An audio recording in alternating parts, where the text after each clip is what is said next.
آدم علیہ السلام کے بعد 1000 سال تک توحید پر قائم رہنے کے بعد ان لوگوں میں بت پرستی اس طرح شروع ہوئی کہ ان برے لوگوں میں بعض نیک لوگ بھی تھے۔ یہ برے لوگ ان نیک لوگوں سے بہت محبت کرتے تھے اور ان سے تقرب حاصل کرتے تھے، ان کی شان میں بہت مبالغہ کرتے تھے، جیسا کہ آج کل بعض لوگ علماء اور صالحین کی مدح سرائی میں زمین و آسمان کے قلابے ملاتے ہیں۔ یہی چیز بعد میں شرک کا ذریعہ بنی۔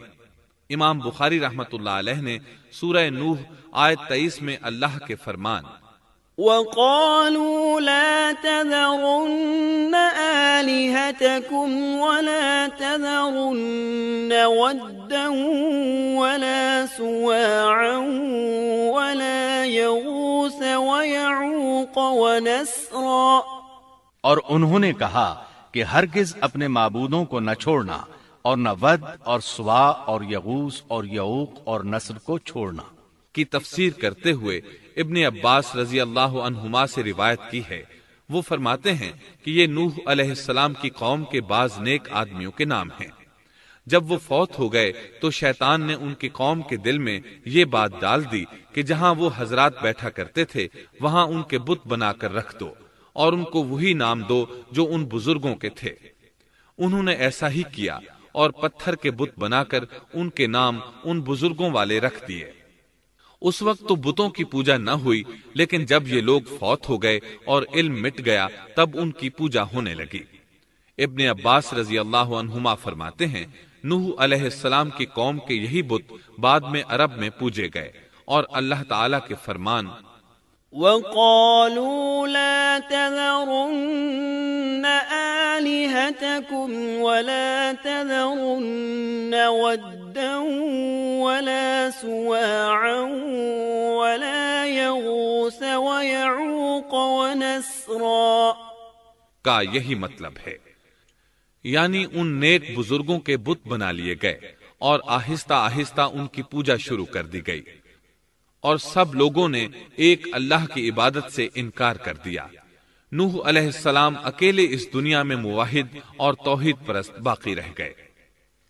نوح علیہ السلام کا نسب کچھ یوں ہے: نوح بن لامک بن متو شلح بن ادریس۔ اس طرح ادریس علیہ السلام ان کے پردادا ہوئے۔ اس وقت لوگوں کی عمریں بہت طویل ہوتی تھیں، اس لیے ہم کہہ سکتے ہیں کہ ادریس علیہ السلام کئی 100 سال زندہ رہے، اور نوح علیہ السلام 1000 سال سے بھی زیادہ عرصہ زندہ رہے۔ عمریں لمبی ہونے کی وجہ سے ادریس علیہ السلام اور نوح علیہ السلام کے درمیان کافی مدت بنتی ہے، اور اسی مدت کے دوران کفر و شرک نے زور پکڑا اور بتوں کی عبادت شروع ہو گئی۔ تب اللہ تعالیٰ نے نوح علیہ السلام کو زمین میں مبعوث فرمایا۔ ابن عباس رضی اللہ عنہما سے روایت ہے کہ نبی صلی اللہ علیہ وسلم نے فرمایا آدم علیہ السلام اور نوح علیہ السلام کے درمیان 10 قرن تھے، ایک قرن 100 سال کا ہوتا ہے۔ آدم علیہ السلام کے 1000 سال بعد تک لوگ توحید پر قائم رہے، پھر آہستہ آہستہ شیطان نے انہیں شرک کے راستے پر ڈال دیا، شرک عام ہو گیا، ایک اللہ کی عبادت بالکل ختم ہو کر رہ گئی۔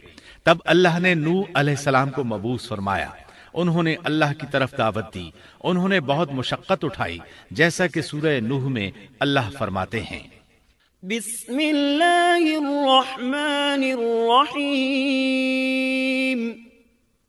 انا ارسلنا نوحا الى قومه ان انذر قومك من قبل ان يأتيهم عذاب أليم قال يا قوم إني لكم نذير مبين أن اعبدوا الله واتقوه وأطيعون يغفر لكم من ذنوبكم ويؤخركم إلى أجل مسمى إن أجل الله إذا جاء لا يؤخر لو كنتم تعلمون۔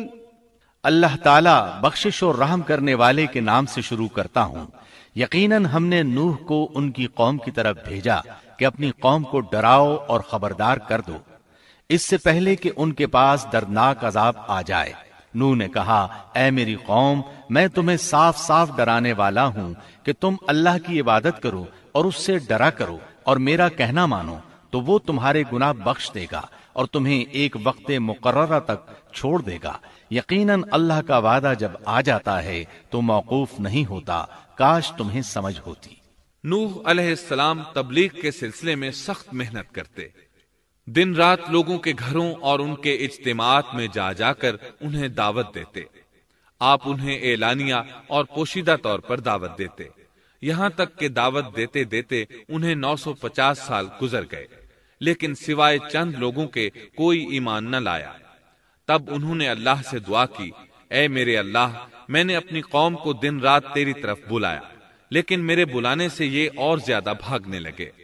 انہوں نے اپنے کانوں میں انگلیاں ٹھونس لیں، اپنے اوپر کپڑے اوڑھ لیے اور کہنے لگے، ہم تیری شکل دیکھنا نہیں چاہتے۔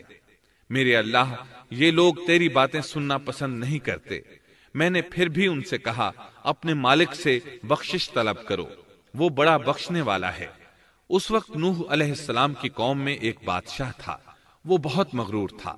وہ قوم سے کہنے لگا، نوح کی باتوں پر کان نہ دھرنا اور نہ اس سے بحث کرنا، یہ جو کرتا ہے اسے کرنے دو، تم اپنے بتوں کی پوجا پر ڈٹے رہو۔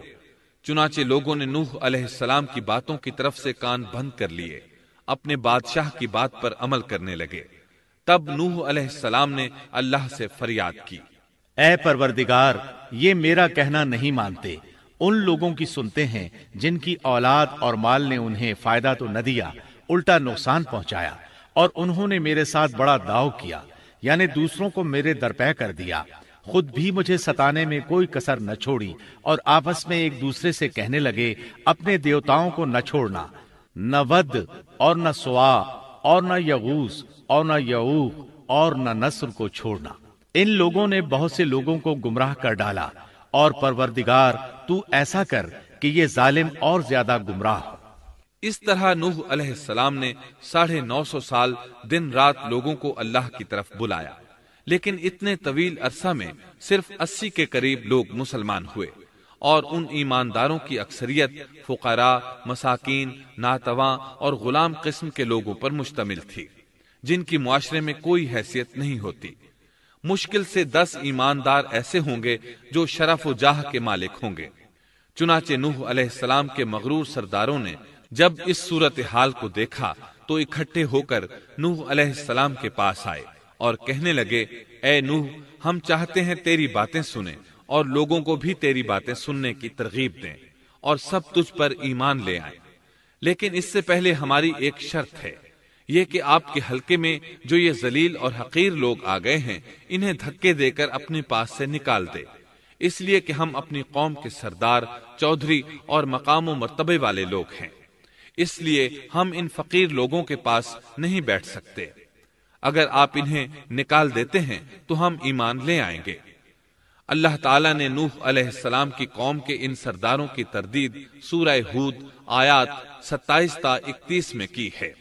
اللہ تعالیٰ فرماتے ہیں، فقال الملأ الذين كفروا من قومه ما نراك إلا بشرا مثلنا وما نراك اتبعك إلا الذين هم أراذلنا بادي الرأي وما نرى لكم علينا من فضل بل نظنكم كاذبين قال يا قوم أرأيتم إن كنت على بينة من ربي وآتاني رحمة من عنده فعميت عليكم أنلزمكموها وأنتم لها كارهون۔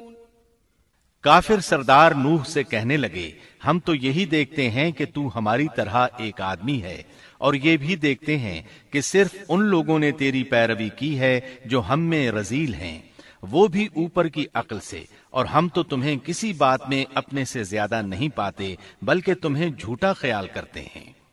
نوح نے کہا، اے سردارو، بتلاؤ تو صحیح، اگر میں اپنے رب کی طرف سے جو دلیل آئی ہے اس پر قائم ہوا اور اس نے اپنی مہربانی سے مجھے سرفراز کیا اور تم سے وہ چھپی رہی، تو کیا زبردستی میں اسے تمہارے سر منڈ دوں گا، حالانکہ تم اس سے بیزار ہو۔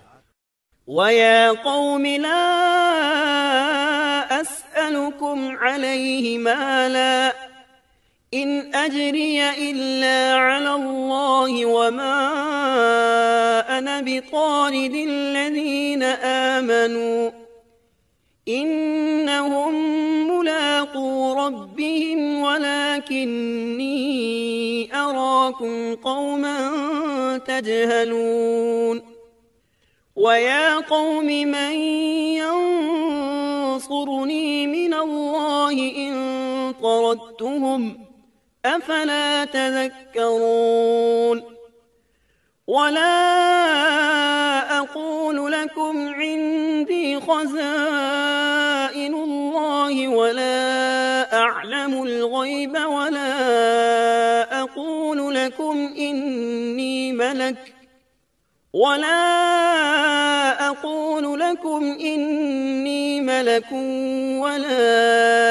أَقُولُ لِلَّذِينَ تَزْدَرِي أَعْيُنُكُمْ لَن يُؤْتِيَهُمُ اللَّهُ خَيْرًا اللَّهُ أَعْلَمُ بِمَا فِي أَنفُسِهِمْ إِنِّي إِذًا لَّمِنَ الظَّالِمِينَ۔ میری قوم والو، میں تم سے اس پر کوئی مال نہیں مانگتا، میرا ثواب تو صرف اللہ تعالیٰ کے ہاں ہے، نہ میں ایمانداروں کو اپنے پاس سے نکال سکتا ہوں، انہیں اپنے رب سے ملنا ہے، لیکن میں دیکھتا ہوں کہ تم لوگ جہالت کی بات کر رہے ہو۔ میری قوم کے لوگوں، اگر میں ان مومنوں کو اپنے پاس سے نکال دوں تو اللہ کے مقابلے میں میری مدد کون کر سکتا ہے؟ کیا تم کچھ بھی غور و فکر نہیں کرتے؟ میں تم سے یہ نہیں کہتا کہ میرے پاس اللہ کے خزانے ہیں اور میں غیب کا علم بھی نہیں رکھتا، نہ میں یہ کہتا ہوں کہ میں کوئی فرشتہ ہوں، نہ میرا یہ قول ہے کہ جن پر تمہاری نگاہیں ذلت سے پڑ رہی ہیں اللہ تعالیٰ انہیں کوئی نعمت دے گا ہی نہیں، ان کے دل میں جو ہے اللہ اسے بخوبی جانتا ہے، اگر میں ایسی بات کہوں تو یقیناً میرا شمار ظالموں میں سے ہوگا۔ اس پر نوح علیہ السلام کی قوم اور اکڑ گئی اور وہ کہنے لگے، اے نوح، بس بہت ہو گیا، تو نے ہمیں بہت ڈرا دھمکا دیا، اب اگر تو سچا ہے تو جس چیز کا وعدہ تو ہم سے کرتا تھا اس کو لے آ۔ نوح علیہ السلام نے ان کی بات سن کر کہا، عذاب لانا تو اللہ کا کام ہے، اللہ کو کوئی عاجز نہیں کر سکتا، اور جب اس کا عذاب آ جائے گا تو کوئی بھاگ نہیں سکے گا۔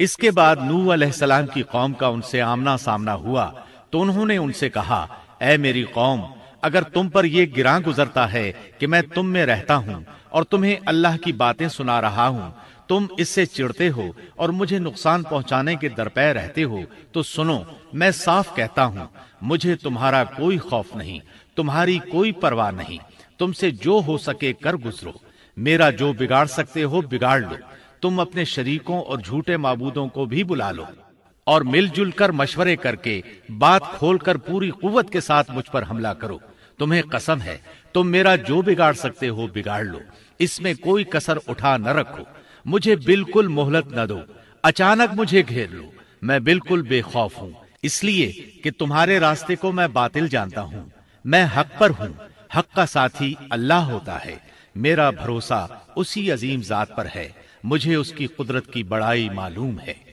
نوح علیہ السلام نے واضح الفاظ میں اپنی قوم کو چیلنج دیا، لیکن کسی میں طاقت نہ ہوئی کہ وہ نوح علیہ السلام کا مقابلہ کر سکے، چنانچہ کہنے لگے، اسے چھوڑ دو، یہ مجنون اور بے وقوف ہے، نعوذ باللہ۔ بہرحال معاملہ اسی طرز پر چلتا رہا، یہاں تک کہ سال ہر سال گزر گئے، لیکن کوئی مسلمان نہ ہوا۔ پھر پہاڑ پر رہنے والے لوگ روز بروز برائی میں ترقی کرتے چلے گئے، اور جو لوگ شروع میں ایمان لائے تھے ان کے علاوہ اور کوئی شخص ایمان نہ لایا۔ نوح علیہ السلام انہیں مسلسل دعوت دیتے رہے مگر بے اثر۔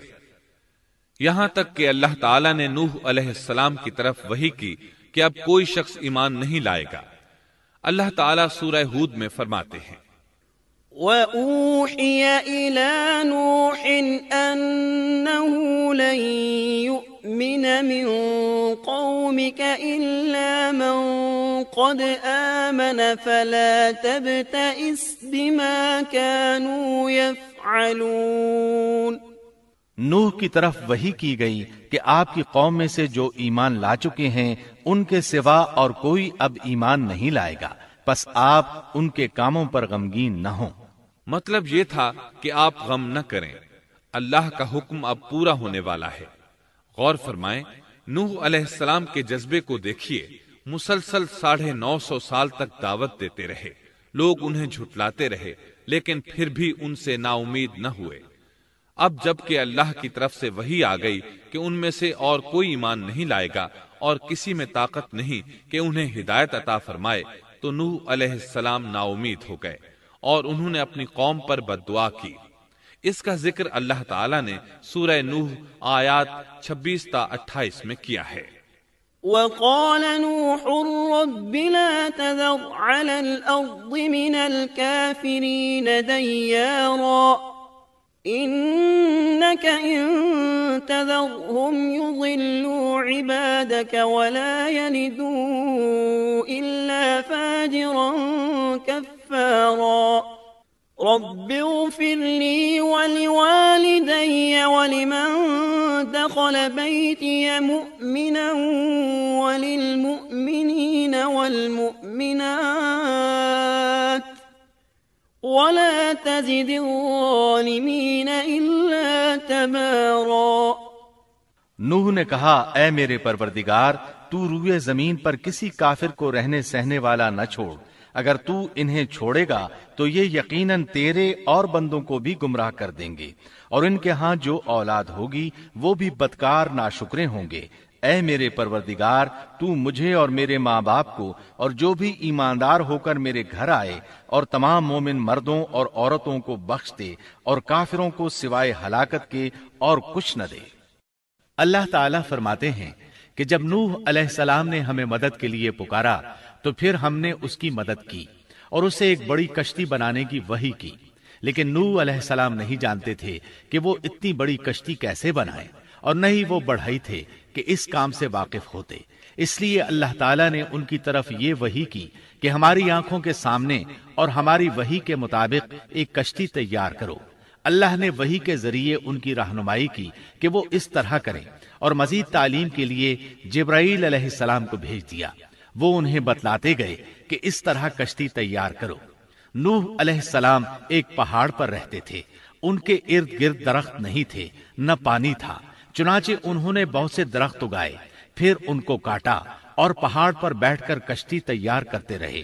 آپ بڑے بڑے تختے بناتے اور لوہا لاتے اور ان سے کیل تیار کرتے، پھر ان کیلوں کو تختوں میں ٹھوکتے، آپس میں ان تختوں کو ملاتے، یہاں تک کہ ایک بہت بڑی مضبوط اور دیو ہیکل کشتی تیار ہو گئی۔ ایک روایت کے مطابق نوح علیہ السلام نے اس کو 100 سال میں تیار کیا۔ یہ تھی وہ کشتی جسے نوح علیہ السلام نے اللہ کی ہدایت کے مطابق تیار کیا تھا۔ سورۃ القمر آیت 13 میں ارشاد ہوتا ہے، وَحَمَلْنَاهُ عَلَى ذَاتِ أَلْوَاحٍ وَدُسُرٍ، اور ہم نے نوح کو اس کشتی میں سوار کیا جو تختوں اور کیلوں سے بنی ہوئی تھی۔ نوح علیہ السلام نے دعوت کا کام چھوڑ دیا اور کشتی بنانے لگے۔ وہ لوگ جب انہیں کشتی بناتے دیکھتے تو ان کا مذاق اڑاتے، کہتے، نوح پہلے تو نبی تھا، اب بڑھئی بن گیا۔ مزید کہتے، یہ کیسا مجنون ہے کہ پہاڑ پر کشتی بنا رہا ہے، تعجب ہے اس پر۔ اللہ نے ان کافروں کے مذاق کا ذکر سورہ ہود آیات 38 اور 39 میں کیا ہے۔ وَيَصْنَعُ الْفُلْكَ وَكُلَّمَا مَرَّ عَلَيْهِ مَلَأٌ مِّن قَوْمِهِ سَخِرُوا مِنْهُ قَالَ إِن تَسْخَرُوا مِنَّا فَإِنَّا نَسْخَرُ مِنكُمْ كَمَا تَسْخَرُونَ فسوف تعلمون من يأتيه عذاب يخزيه ويحل عليه عذاب مقيم۔ نوح کشتی بنانے لگے، اس کی قوم کی جو جماعت اس کے پاس سے گزرتی وہ اس کا مذاق اڑاتی۔ وہ کہتے اگر تم ہمارا مذاق اڑاتے ہو تو ہم بھی تم پر ایک دن ہنسیں گے جیسے تم مسخرہ پن کر رہے ہو۔ تمہیں بہت جلد معلوم ہو جائے گا کہ کس پر عذاب آتا ہے جو اسے رسوا کرے اور اس پر ہمیشہ کا عذاب اتر آئے۔ اس کشتی کا حلیہ ابن عباس رضی اللہ عنہما سے ایک روایت میں یوں آیا ہے۔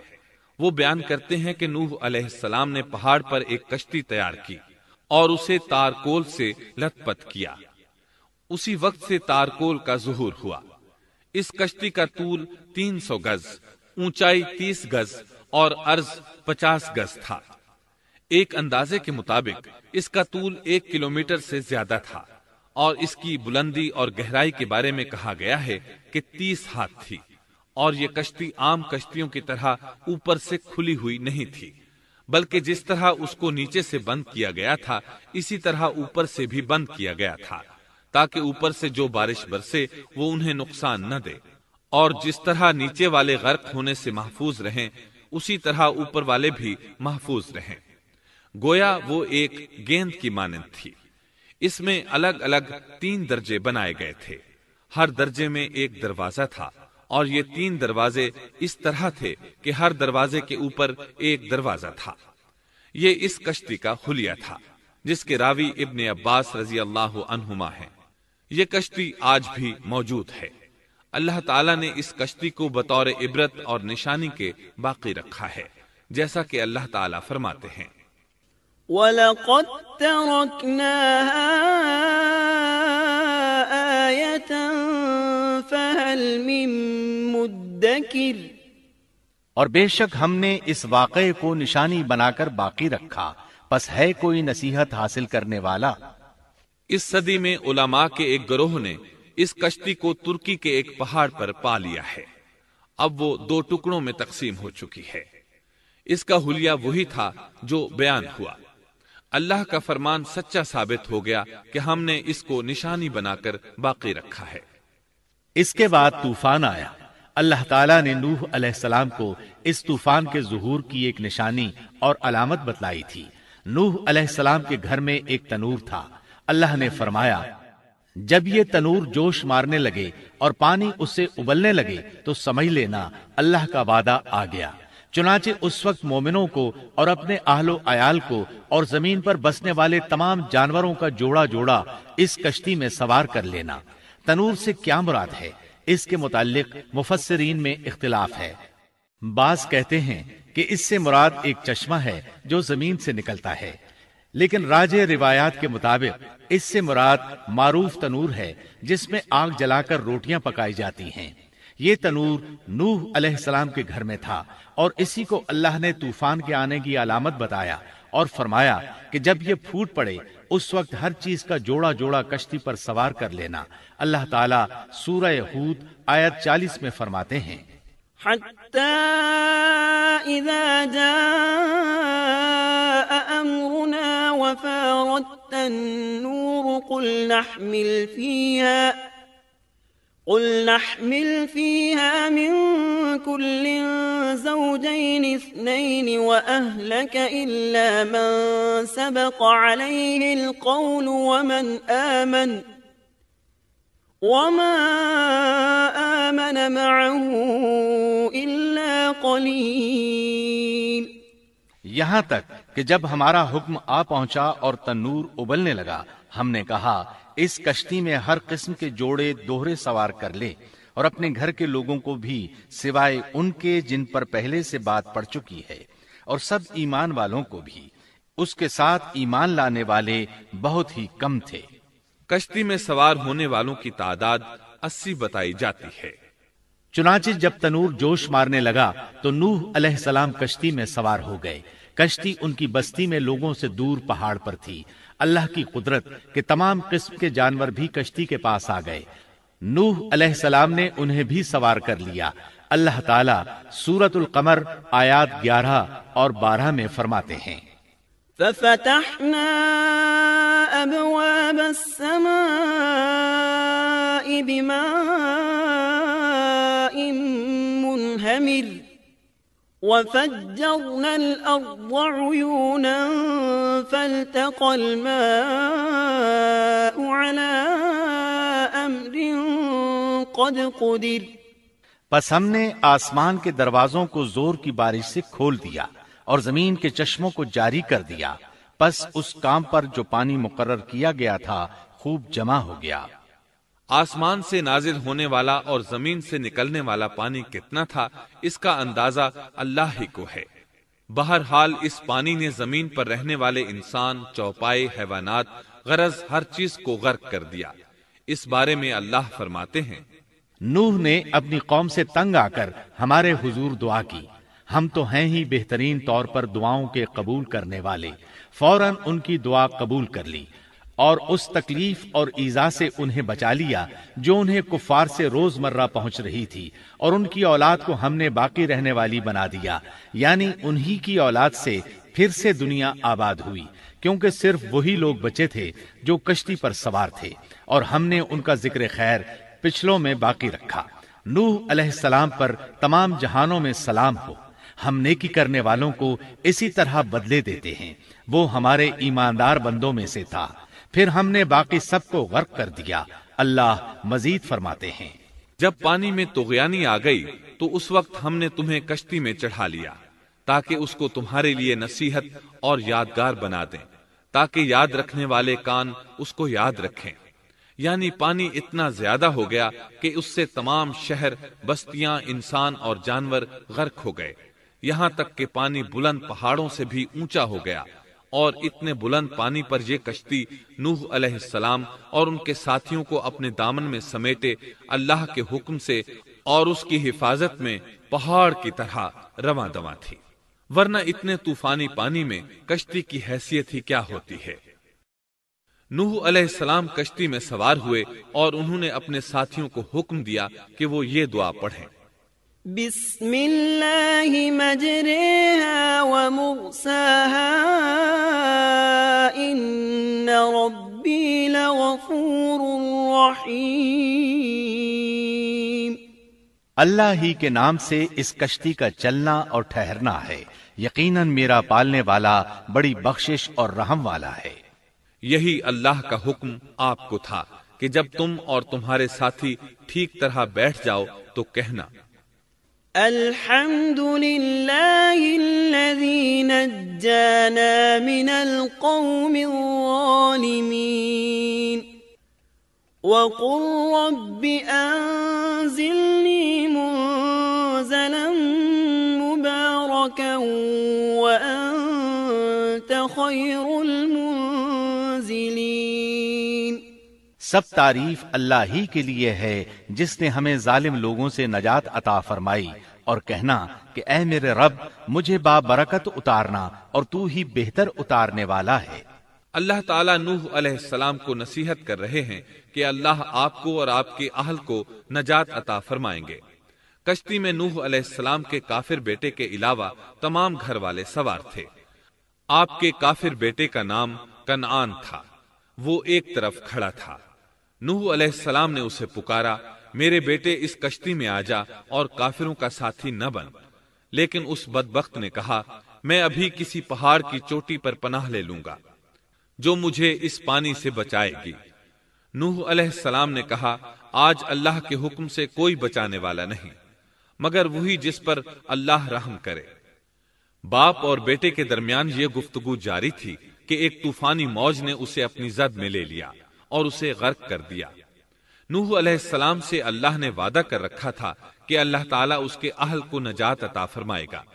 چنانچہ جب آپ کی آنکھوں کے سامنے آپ کا بیٹا غرق ہو گیا تو وہ پکار اٹھے، اے اللہ، میرا بیٹا میرے گھر والوں میں سے تھا اور تو نے مجھ سے وعدہ کیا تھا کہ میرے گھر والوں کو نجات عطا فرمائے گا، اور تو تمام حاکموں سے بہتر حاکم ہے، لہذا ناممکن ہے کہ تیرا وعدہ پورا نہ ہو۔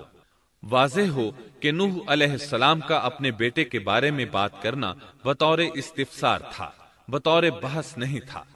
آپ وضاحت چاہتے تھے۔ اللہ تعالیٰ نے فرمایا، اے نوح، وہ تیرے اہل سے نہیں تھا کیونکہ وہ کافر تھا۔ کفر نسب کو ختم کر دیتا ہے۔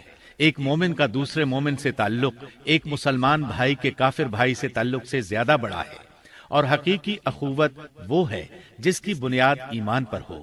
کفر تو نسبی تعلق کو کاٹ دیتا ہے، اس لیے اللہ نے یہ نہیں فرمایا کہ وہ کافر ہے، بلکہ یہ فرمایا کہ وہ تیرے اہل سے نہیں ہے۔ ہمارے لیے بھی یہی حکم ہے، کسی مومن کا کافر کے ساتھ رشتہ نہیں ہو سکتا۔ اس کے ساتھ اللہ نے نوح علیہ السلام کو نصیحت فرمائی کہ آپ ہرگز وہ چیز نہ مانگیں جس کا آپ کو مطلقاً علم ہی نہ ہو، اور ہم آپ کو نصیحت کرتے ہیں کہ جاہلوں میں اپنا شمار کرانے سے باز رہیں۔ جب نوح علیہ السلام یہ بات جان گئے کہ ان کا سوال واقعے کے مطابق نہیں تھا تو فوراً اس سے رجوع کر لیا اور اللہ تعالیٰ سے اس کی رحمت اور مغفرت کے طالب ہوئے۔ اس موقع پر انہوں نے دعا کی، قال رب إني أعوذ بك أن أسألك ما ليس لي به علم وإلا تغفر لي وترحمني أكن من الخاسرين۔ نوح علیہ السلام نے کہا، اے میرے پروردگار، میں تیری ہی پناہ چاہتا ہوں اس بات سے کہ تجھ سے وہ مانگوں جس کا مجھے علم ہی نہ ہو۔ اگر تو مجھے نہ بخشے گا اور تو مجھ پر رحم نہیں کرے گا تو میں خرابی والوں میں ہو جاؤں گا۔ یہ دعا انہوں نے مانگی۔ اپنے بیٹے کے متعلق سوال کے علاوہ نوح علیہ السلام نے اللہ تعالیٰ کی کوئی نافرمانی نہیں کی اور نہ اپنے نفس پر کسی نافرمانی کو شمار کیا۔ کشتی نوح علیہ السلام اور ان کے ساتھیوں کو لیے پانی کی موجوں پر بلند ہو رہی تھی، اور زمین پر موجود ہر چیز، انسان، حیوانات، چوپائے، پرندے غرق ہو چکے تھے۔ ان میں کوئی بھی باقی نہیں بچا تھا۔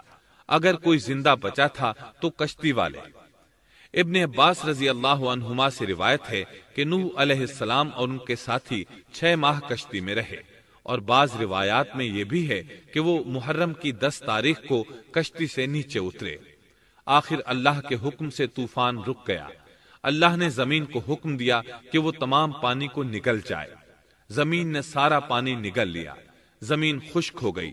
اللہ تعالیٰ سورہ ہود آیت 44 میں فرماتے ہیں، وقيل يا أرض ابلعي ماءك ويا سماء أقلعي وغيض الماء وقضي الأمر واستوت على الجودي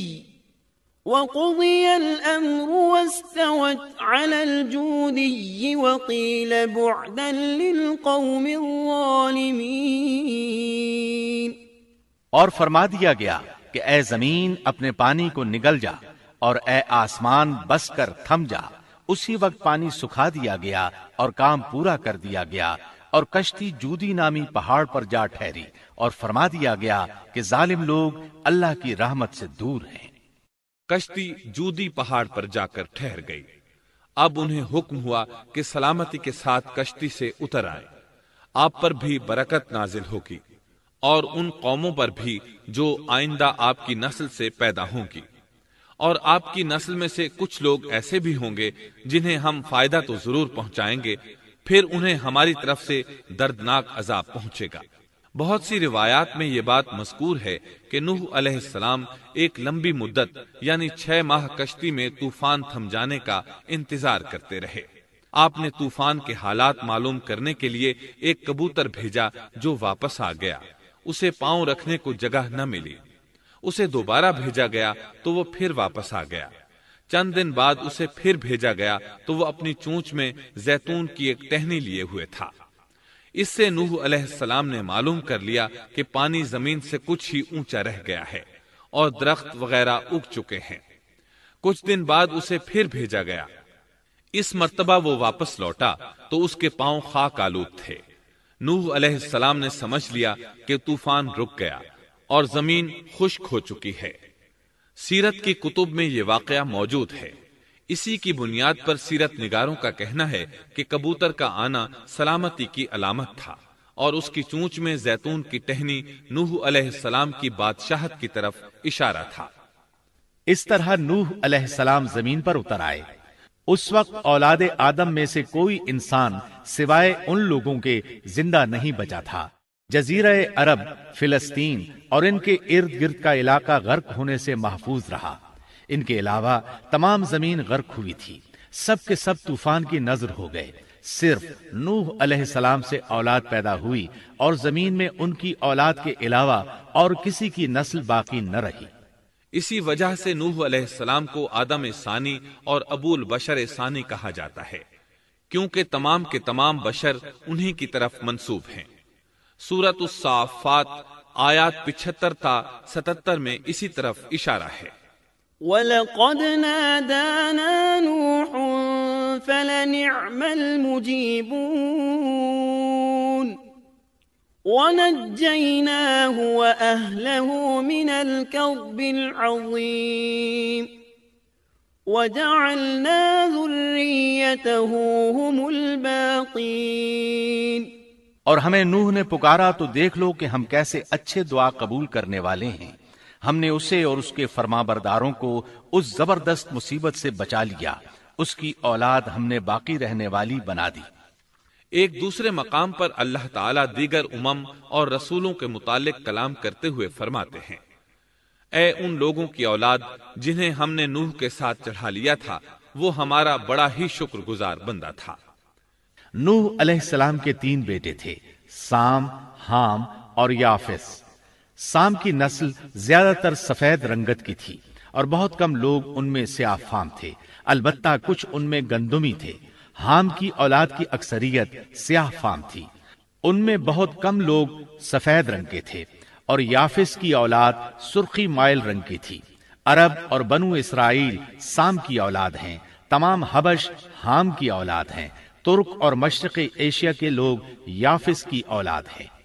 طوفان کے بعد نوح علیہ السلام اللہ کے بندوں میں 350 سال تک زندہ رہے، اور وہ اللہ کے قول عبدن شکورن کے مصداق تھے۔